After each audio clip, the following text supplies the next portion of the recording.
Sugatan ng isang taxi driver sa Cagayan de Oro City matapos saksakin umano ng kanyang pasahero. Sa Pitogo, Quezon naman, huli ka mang paghabol at tangkang pananakit ng customer sa isang delivery rider. Darito ang unang balita.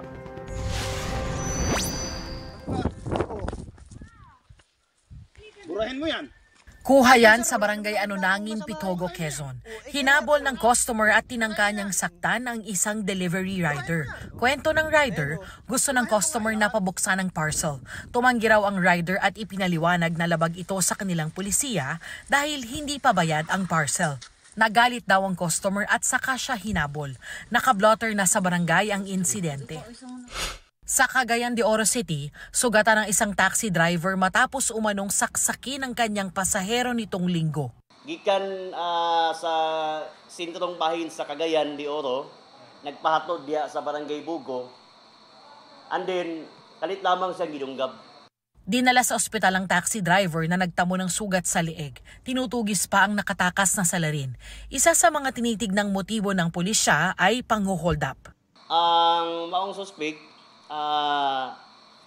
naay kuan naay siya bandid sa iyang mata. Dahil karon atong Police Station 6 gipanikamutan gid sa atong intelligence operative nga madakpan kining suspect mo na nagkandak og hot pursuit. Ayon sa pulisya, hindi pa nila makausap ang taxi driver. Patuloy raw ang pagkalap nila ng mga ebidensya gaya ng dashcam footage ng taxi at CCTV. Ito ang unang balita. Darlene Kai para sa GMA Integrated News. Igan, mauna ka sa mga balita. Mag-subscribe sa GMA Integrated News sa YouTube. Sa mga kapuso abroad, subaybayan nyo kami sa GMA Pinoy TV at sa www.gmanews.tv.